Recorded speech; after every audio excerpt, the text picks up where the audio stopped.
A paz e a graça do Senhor. Vamos lá. Evangelho do nosso Senhor Jesus, segundo João, capítulo 15. Quando Jesus fala sobre a videira e os ramos. Eu quero ler do verso 1 até o verso de número 8, junto com os irmãos. Diz assim a santa palavra do Senhor. Eu sou a videira verdadeira, e meu Pai é o agricultor. Todo ramo que estando em mim não der fruto, ele o corta. E todo o ramo que dá fruto, ele limpa, para que produza mais fruto ainda. Vós já estáis limpos pela palavra que vos tenho falado. Permanecei em mim, e eu permanecerei em vós. Como não pode o ramo produzir fruto de si mesmo, se não permanecer na videira, assim nem vós o podeis dar, se não permanecerdes em mim. Eu sou a videira, vós os ramos. Quem permanecer em mim e eu nele, esse dá muito fruto, porque sem mim nada podeis fazer. Se alguém não permanecer em mim, será lançado fora, à semelhança do ramo, e secará. E o apanham, lançam-no no fogo e o queimam. Se permanecerdes em mim, e as minhas palavras permanecerdes em vós, pedireis o que quiserdes, e vos será feito. Nisso é glorificado meu Pai, em que deis muito fruto, e assim vos tornareis meus discípulos. Pai eterno, santo e justo, na autoridade do nome do nosso Senhor Jesus, nós queremos, Pai, te pedir que o Senhor fale conosco, fale ao nosso coração. É a nossa oração em nome de Jesus. Amém. Irmãos, a religião cristã, ou a relação que nós temos com o nosso Senhor Jesus Cristo, que é muito mais profunda, ela não é uma religião de aparências. Ela não é um lugar onde o culto apenas aparece de forma externa. A nossa relação com Cristo é uma comunhão viva. E ela é estabelecida através dos nossos atos. E através dos nossos atos nós revelamos o que nós temos por dentro, que é o Espírito Santo. Quando lemos na Escritura Deus falar daquela fonte que jorra água doce ou água salgada, né? E ele diz assim, uma fonte doce não pode jorrar água salgada. Nós precisamos produzir frutos ou água doce, né? Vocês viram eu ler o texto de Isaías na liturgia. É o mesmo processo. Deus criou Israel para ser uvas doces, para produzir frutos diante de todo o mundo. E eles produziam uvas amargas. E Deus, no seu coração, ele sentia tristeza com isso. A palavra nos ensina claramente que o pecado entristece a pessoa de Deus. Paulo chega a dizer, olha, não entristeçam o Espírito Santo, né? Vivam em verdade, de tal forma que Deus se alegre. Que as vossas vidas cheguem à narina de Deus como incenso, como vidas que realmente adoram ao Senhor. Jesus, nesse exemplo que ele está dando da figueira, ele também está falando de uma vida que produz frutos para Deus. Uma vida que é completamente transformada pelo poder do Espírito Santo. E o objetivo é que nós produzamos frutos que glorifiquem o nome de Deus. Foi para isso que nós fomos chamados. É para isso que existimos, né? Então Jesus usa essa figura da videira e dos ramos por dois motivos. O primeiro é para ensinar que a essência do discipulado está em permanecer nele, em viver em Cristo. No seu ensino, na sua verdade, em tudo aquilo que ele colocou para nós, tudo aquilo que ele diz aos discípulos, olha, batize as pessoas em nome do Pai, do Filho e do Espírito Santo, ensinando a guardar. Esse guardar é permanecer na pessoa de Cristo. Esse guardar é viver segundo a vontade de Deus. Esse guardar é fazer com que a palavra de Deus continue através da vida dos seus discípulos. É assim que a igreja permanece. Em 2000 anos, a igreja já morreu muitas vezes, mas ficou através dos filhos, os filhos da fé, através daqueles que creram na palavra, e assim a verdade de Deus multiplica. Se primeiro é a essência do discipulado, o segundo motivo pelo qual Jesus diz essa pequena parábola é que todo aquele que pertence a ele deve frutificar para a glória de Deus. Deve fazer com que a sua vida seja um instrumento potente no mundo, transformando o mundo que jaz na queda e no maligno. O verdadeiro discípulo aqui, irmãos, ele não vive de experiências isoladas. Ninguém consegue ser sozinho, né? Aqui o que Jesus está ensinando é que nós temos uma conexão constante com Ele. Nós vivemos nele. E Ele vive em nós e através de nós. E através de cada um que crer nesse Senhor Jesus, flui dele vida, transformação e testemunho. É assim que a igreja se multiplica. É assim que a igreja frutifica, né? Quando a vida de Cristo está em nós, quando somos transformados de pecadores em justos e quando o nosso testemunho, assim como nós acabamos de ver ali, o testemunho de João, que nos alcançou e fez com que nós entendêssemos a verdade de Deus. Precisamos entender que frutos não são resultados de esforço humano. Não são. O esforço humano pode produzir muitos frutos, mas não os frutos do Espírito Santo, que só pode ser produzido através da vida de Cristo operando em nós pelo poder do Espírito Santo. É quando nós somos tratados e o Espírito Santo passa a habitar em nós e nós passamos a viver essa vida verdadeira em Cristo Jesus. Diante disso, a primeira verdade que eu quero trabalhar com vocês aqui, enquanto discípulos, é que nós precisamos entender que Cristo é a videira verdadeira, como ele está dizendo aqui no verso 5. Jesus se mostra como aquele que é a verdadeira videira, como aquele que vai tratar as nossas vidas de tal forma que quando nós formos nele enxertados, nós vamos produzir frutos que ele produziu. O ensino de Jesus é: quando vocês estiverem em mim, vocês serão ramos que vão produzir frutos e frutos para a vida eterna. Perceba o contraste com Israel que eu li com vocês agora em Isaías, né? Que falhou muitas vezes em produzir frutos de justiça. Israel era um povo chamado de dura cerviz, de cervical, de não se dobrar diante de Deus, de viver segundo a sua própria vontade, né? Naquela parábola que nós lemos de Isaías 5, você tem Deus preparando uma vinha. Ele prepara uma vinha e ele chama a vinha do amado. Eu acho linda essa palavra, né? A vinha do amado foi preparada cuidadosamente. E o texto de Israel diz que é uma vinha fértil. E que Deus limpou-a, plantou as melhores mudas, escolheu entre as melhores mudas de uva. Deus construiu uma torre de vigilância, diz o texto lá, e um lagar, onde essas uvas se tornariam vinho. Deus preparou Israel. No seu coração, a alegria de Deus era que Israel fosse esse fruto de justiça tão verdadeiro que o mundo inteiro o conhecesse através de Israel. E o texto vai dizer claramente que a expectativa de Deus foi frustrada. Que o amado esperava que a vinha desse boas uvas e ela produziu uvas bravas. De outra forma, uvas azedas. É por isso que nós dizemos assim: olha, não sei quem está azedo hoje. Não está docinho. Não está agradável, né? E ele olha para Israel, e Israel é tudo que Deus não queria que fosse.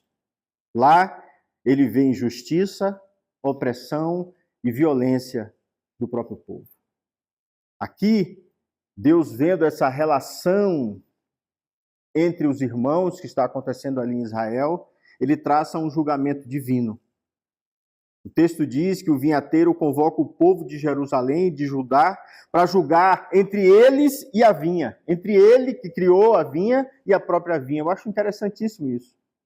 Eu vou chamar vocês para vocês julgarem entre mim, que sou justo, que sou santo, que criei vocês e entre vocês mesmos. E ele ainda pergunta: o que mais eu poderia ter feito por vocês? Para que vocês fossem exatamente o que eu queria que vocês fossem. Não é nada, Deus fez tudo. Deus preparou, assim como no Éden, Deus preparou, deixou tudo pronto, tudo belo. Adão e Eva pecaram. Israel não foi diferente. Israel entra na sua queda e por vezes se rebela contra o seu pai, o seu Deus. A punição, ele diz ali claramente, né? Porque vocês não produzem bons frutos, ele anuncia que vai destruir a proteção da vinha. Ele vai tirar a sebe, e a cerca, né? E vai tirar o muro que está ao redor do seu povo. E eu vou deixá-la deserta. Eu vou deixá-la sem cuidados, para que sirva de pasto dos animais, para que seja tomada por espinheiros. E nós sabemos o que aconteceu com Israel no cativeiro babilônico. Somente lá que eles voltam a buscar Deus. Somente lá, no cativeiro babilônico, que eles voltam a buscar a face do Altíssimo, voltam a fazer culto, voltam a fazer tudo que Deus queria que eles fizessem. E o que é muito interessante é que essa vinha, ela tem uma identidade lá no texto de Isaías. O texto revela que a vinha é do Senhor dos Exércitos. E ele ainda diz que a vinha é a casa de Israel. E ele diz que os santos homens de Judá são a planta das suas delícias. Perceba, Deus só dá boas qualidades ao lugar, a Israel, ao povo e aos homens. Vocês são homens bons, é isso que Deus está dizendo. Vocês estão prontos para produzir bons frutos, mas vocês não estão produzindo. Então, Deus, o que ele esperava do povo? Segundo o texto, ele esperava que o povo exercesse justiça e reto juízo. Mas o povo está vivendo opressão e o que ele está vendo é clamor do povo para que sejam cuidados pelo Deus de Israel. Por que eu estou fazendo essa ponte? Né? Porque Jesus ele se mostra como a verdadeira videira que vai produzir bons frutos que Israel não produziu. Assim como Jesus é o perfeito homem que vai viver a verdade que os nossos pais, Adão e Eva, não conseguiram produzir. Assim como o povo no deserto, que no meio da provação não conseguiu vencer a provação e mostrar justiça, Jesus é aquele que vence a provação do deserto, vence a provação da fome, vence o diabo, vence a morte. Jesus, irmãos, ele é a fonte de toda a vitalidade espiritual. A vitalidade que Israel precisava e não tinha. É por isso que Jesus era a promessa. É por isso que ele é o Messias. É por isso que ele tinha que vir, para que Israel fosse resgatado e todos nós fôssemos resgatados. Jesus chega a dizer assim: olha, o ramo não tem vida fora da videira. Israel não conseguia ter vida fora de Deus. É por isso que estava vivendo em queda. Quando Jesus diz aí, sem mim nada podeis fazer, ele está nos lembrando que qualquer tentativa de viver a fé, independente dele, é estéril, não produz frutos. Ainda que eu entregue a minha vida à morte, ainda que eu pegue meu corpo e queime, ainda que eu doe tudo que eu tenho, se eu não tiver amor, e aqui eu quero botar um parêntese, a Cristo, de nada adianta, de nada serve. Porque precisa ser feito em Cristo. Porque precisa ser feito na videira verdadeira. E precisa ser feito a partir da pessoa de Jesus. Nós precisamos entender, irmãos, como discípulos de Cristo, que não adianta nós nos desgastarmos para produzirmos frutos por nossa força de vontade. É impossível. A única forma de produzir frutos verdadeiros é se eu me alimentar da seiva espiritual que vem da comunhão com o Senhor Jesus Cristo. Pastor, que seiva espiritual é essa? A vontade de Jesus. A sua palavra, o seu ensino, a sua verdade. Ter essa relação próxima de Jesus e um com os outros. Jesus está dizendo assim, meus discípulos, eu preciso que vocês permaneçam em mim. Ou melhor, vocês precisam permanecer em mim se vocês quiserem frutificar para a vida eterna. Perceba que Jesus faz um paralelo e ele mostra nos versos 1 e 2 que o Pai é o agricultor. É a mesma linguagem que está lá em Isaías 5. Quem plantou a videira que é Israel? Deus. Eu sou o amado. Deus é aquele que fez com que Israel se estabelecesse onde estava. Deus que criou toda a humanidade, Deus que criou toda a terra, Deus que criou todas as coisas. Ele é o grande agricultor que cuida da videira. Perceba que Deus diz a Israel: faltou alguma coisa? Eu, como cuidador, faltou alguma coisa para que vocês fossem essas uvas doces? Não faltou nada. E a pergunta para nós é: faltou Jesus fazer alguma coisa para nós? Para que produzíssemos bons frutos? Nada. Nós temos tudo na pessoa de Jesus Cristo. Para sermos santos, justos, verdadeiros, para que deiamos bom testemunho, para que nos aquietemos no nosso coração. Não falta absolutamente nada. Perceba que quando Jesus fala que ele corta o que não dá fruto e poda o que dá para que produza mais, ele está dando uma linguagem muito simples para dizer assim: o que não é meu, o que não pertence a mim, não está na minha videira, vai ser tirado de mim, vai ser jogado fora. Mas aquele que produz, ainda assim, o agricultor vai lá e faz pequenas podas. Sabe como é que eu entendo essa poda? A poda é sempre um processo doloroso. A poda é sempre um processo difícil, mas necessário. A poda simboliza as provações que nós vamos ter enquanto servos do Senhor. Nós não vamos ser cortados e jogados fora. Porque nós pertencemos a Ele. Nós o conhecemos, nós vivemos nele e Ele em nós. Mas vamos passar por provações. Vamos passar por correções de Deus. Tratamento da nossa alma. E não adianta fugir. Esses dias eu estava pensando em casa como a igreja sofre no mundo. E o sofrimento da igreja é para tirar a escória, é para tirar a sujeira. O sofrimento da igreja, ainda que psíquico, ainda que psicológico, ainda que não falte nada para a igreja, mas ela esteja sofrendo no mundo, é para que ela corra para Deus, é para que ela seja tratada no seu interior. E muitos dos servos do Senhor correm para remédios, para outras formas de aliviar o seu sofrimento, em vez de atravessá-lo. Como vamos ser tratados se nós tentamos aliviar os sintomas? Como vamos ser tratados se nós tentamos fugir do sofrimento? Jesus fugiu da cruz? Jesus fugiu de carregá-la? Não momento nenhum. Nós precisamos de poda. Todos nós precisamos. Todos nós precisamos entender que se Jesus sofreu e passou por perseguição, nós vamos passar por sofrimentos e perseguições.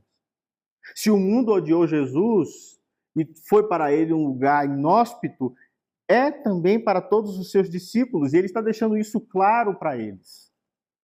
Se vocês não permanecerem em mim, passando por todo esse sofrimento, vocês não podem ser os meus discípulos. Portanto, nós temos que suportar.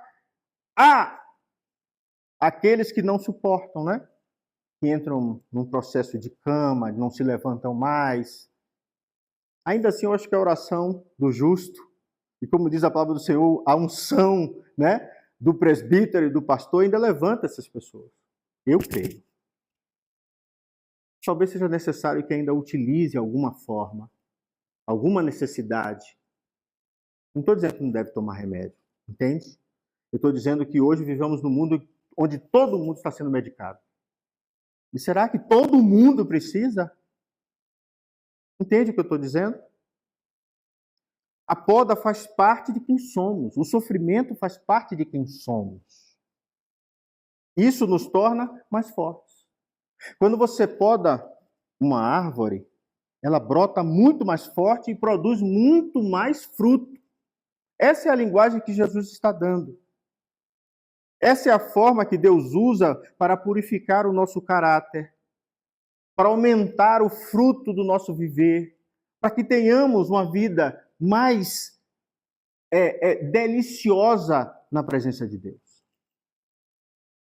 Olha o texto. Toda vara que dá fruto, ele limpa para que dê mais fruto. Ele trata para que dê mais fruto é vida, irmão. De outra forma, Deus cuida de nós, nos limpa para que tenhamos mais vida. Porque é assim que a vida se multiplica, pelos nossos frutos. Sejam eles filhos, sejam eles os nossos atos, sejam conversões. Tudo isso nós produzimos para a pessoa de Deus. E nós precisamos entender, e que é muito difícil para nós humanos, enquanto caídos, é entender que Deus, quando remove algo das nossas vidas, é para o nosso bem. Quando Deus tira algo de nós, é para o nosso bem. Principalmente se for um hábito ruim, principalmente se for um orgulho, uma falsa segurança. E às vezes, para tirar isso de nós, Deus nos coloca em lugares muito difíceis. Em circunstâncias difíceis. Deus nunca punha os seus filhos. Sabe esse processo todo que o Emanuel está atravessando agora? Isso é para torná-lo melhor. Eu só consigo entender dessa forma. A queda faz com que o nosso corpo seja mais frágil do que ele era. Se o humano já é um ser frágil, nós somos muito mais frágeis hoje. Ele está purificando o nosso viver, tratando as nossas vidas. Por isso mesmo que em meio às dificuldades, em meio aos problemas, em meio ao mundo que nos cerca, nós precisamos permanecer em Cristo todo o tempo. E olhe que a nossa igreja não é perseguida, né, no Brasil. E olhe que a gente pode pregar em qualquer praça pública. E olhe que a gente pode entrar em qualquer prédio público e pregar Jesus Cristo. Ainda hoje tem cristãos morrendo. Simplesmente por serem cristãos. Não é porque estão pregando, não é porque estão na rua falando. Não, eles são perseguidos e mortos no mundo inteiro aí. Porque são cristãos. Então a expressão permanecer em mim aparece muitas vezes no discurso de Jesus. Só nessa parte de pregar sobre essa série, as marcas do discípulo verdadeiro, eu já estou falando pela terceira vez sobre permanecer em mim. E Jesus só fala isso para os discípulos. Ele não fala isso na multidão. Entende? Ele fala para os que são seus. Permanecer em mim significa habitar na minha pessoa. Manter comunhão contínua comigo. Viver uma vida de oração constante e de obediência fiel. Resumindo, é isso permanecer nele. Seja qual for a situação, eu permaneço no meu Senhor, eu o amo e eu o desejo. O Senhor, meu amado, é meu e eu sou dele. Quando você para lembrar do período dos mártires, onde a igreja ia se convertendo e morrendo, se convertendo e morrendo, se convertendo e morrendo, você para entender um pouco do que Jesus está falando. Nossa vida hoje é tão boa, irmãos, que a gente nem pensa na morte. Nem pensa na morte. Falamos muito pouco sobre ela. Aliás, a gente não quer nem saber dela. E a única certeza que todos nós temos é de que nós vamos encontrar com a morte. Jesus está dizendo assim, olha, eu permaneço em mim para que a morte não seja final, mas que seja o início da eternidade. É isso que ele está dizendo. Permaneço no meu ensino, na minha verdade, na minha justiça. Jesus não está te chamando para ser religioso, irmão. Jesus está te chamando para ter uma intimidade e comunhão com Ele. Jesus está dizendo assim, me conheçam. Saiba quem eu sou. Esteja em mim. Entenda que eu estou convosco todos os dias, até a consumação dos séculos, até tudo se acabar. Eu estou convosco. Permanecer é cultivar um coração que busca, que tem confiança e que se submete a Cristo todos os dias, todos os momentos. Sabe quais são os frutos que Jesus está falando? São os frutos do Espírito que nós já estudamos. São esses frutos que nós vamos produzir: amor, paz, bondade, justiça, paciência. É isso que ele está falando conosco. Ele está falando também de dons ministeriais. Ele está dizendo aos seus discípulos, vocês vão viver o Evangelho de tal forma que vocês vão multiplicar essa verdade, vão colocar ministério sobre a vida de vocês. É isso que Jesus está falando. São vidas que são tocadas pela presença do Senhor de tal forma que eles formam novos discípulos. Foi para isso que nós fomos chamados. O verdadeiro discípulo conhece o seu papel dentro do corpo do Senhor. Por isso, ser discípulo, permanecer, é mais do que frequentar a igreja. É mais do que frequentar. Você deve frequentar, mas é mais do que isso. É aprender a viver para Cristo. É aprender a viver para Deus. É aprender a viver para o seu próximo. O ramo que permanece, irmãos, não compete a ele se vangloriar, mas deve dar a glória, toda a glória a Deus. É por isso que Jesus diz no verso de número 8, nisso é glorificado meu Pai, que vocês deem muito fruto. Em que deis muito, mas muito fruto mesmo, e assim vos tornareis meus discípulos. Uma vez eu vi o pastor pregando, falando que se você não estiver produzindo muito fruto, você não pertence a Deus. Eu não consigo entender dessa forma que Jesus está dizendo. Porque, ele, afinal de contas, ele está dizendo para quem? Para os seus discípulos. Sabe como é que eu consigo ver isso aqui?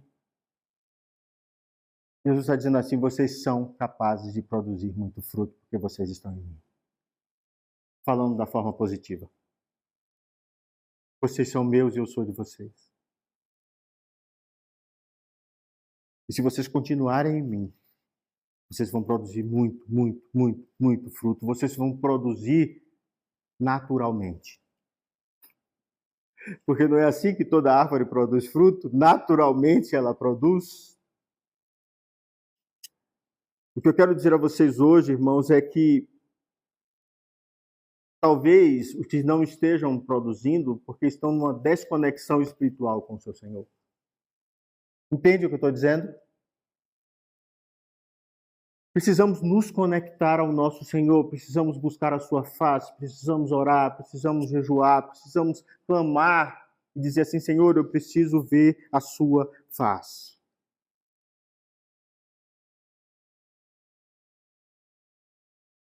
Todo fruto, toda a nossa vida precisa glorificar o agricultor, Deus.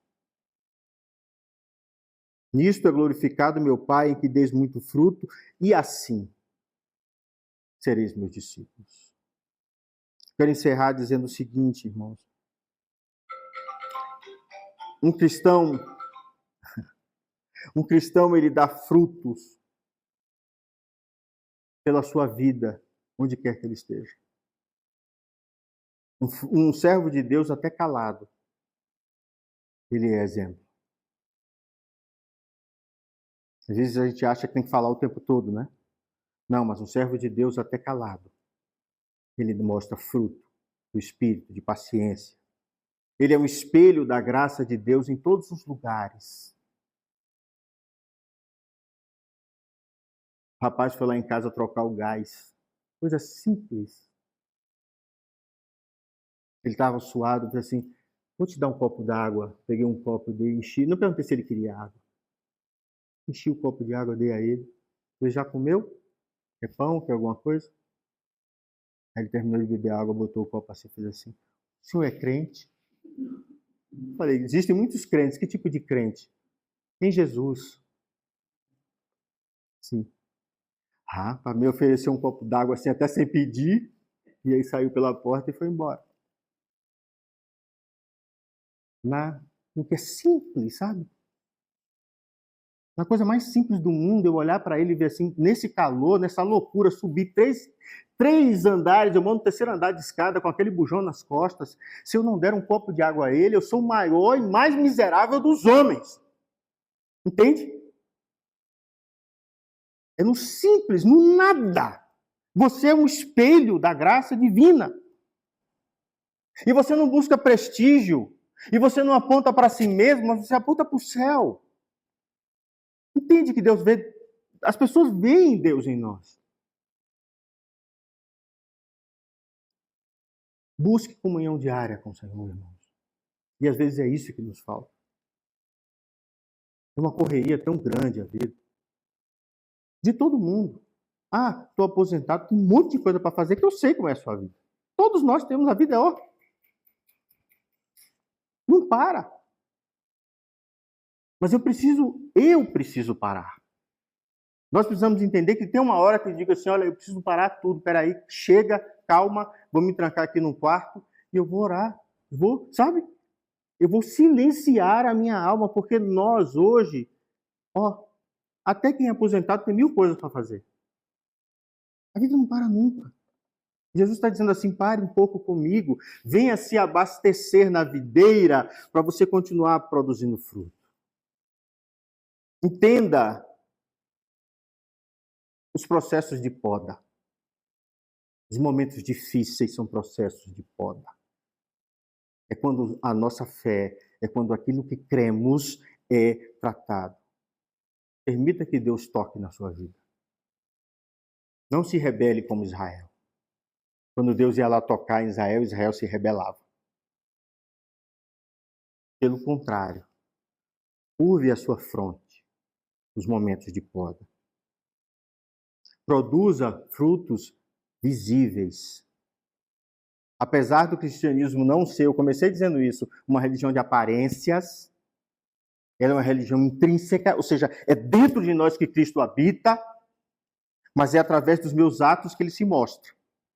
Então produza frutos visíveis, que a sua fé gere amor, perdão, paciência, serviço, gratidão, misericórdia. Que as pessoas possam olhar em você e ver essas qualidades, sabe? No que é mínimo, no que é simples. Comece por essas coisas. E aí você vai estar glorificando a Deus e não a si mesmo. Lembre-se que o grande pecado, inclusive de Satanás, é querer a glória de Deus. É querer para si a glorificação, em vez de doar, distribuir, colocar aos pés daquele que é digno de toda adoração. Eu encerro dizendo o seguinte: ser discípulo é viver em comunhão com Cristo, permitindo que a sua vida flua de tal forma que outras e muitas pessoas ao seu redor possam provar dessa bendita fé, dessa fruto doce que nós somos, porque pertencemos ao Senhor. Que sejamos discípulos frutíferos em todo o tempo. Porque o verdadeiro discípulo, irmãos, ele glorifica a Deus produzindo frutos que nascem da comunhão com o seu Filho. Vamos orar? Pai do céu, nós nos colocamos diante do Senhor em oração. Nós somos seus filhos, Senhor. Nós somos os seus ramos. E eu te peço, Jesus, que de forma maravilhosa nós venhamos a permanecer no seu amor. E dos nossos lábios, dos nossos atos, das nossas vidas, Senhor, saia, flua, Pai, o doce viver que o Senhor buscou em Israel, que o Senhor encontrou no seu próprio Filho. Seu Filho amado, que o Senhor encontrou no seu prazer, isso seja verdade em nós, ó Deus. Nos ensina a sermos como Jesus, Pai. Obrigado por essa manhã, é o que nós te pedimos, em nome de Jesus. Amém. Receber a bênção, queridos. Que a paz e a graça do nosso Senhor e Salvador Jesus Cristo, que o amor insondável de Deus, nosso eterno Pai, e as benditas consolações do Espírito Santo sejam sobre vós, irmãos, ramos da videira de Jesus, agora e para todos sempre. Amém. Deus abençoe a sua vida e lhe dê uma excelente semana.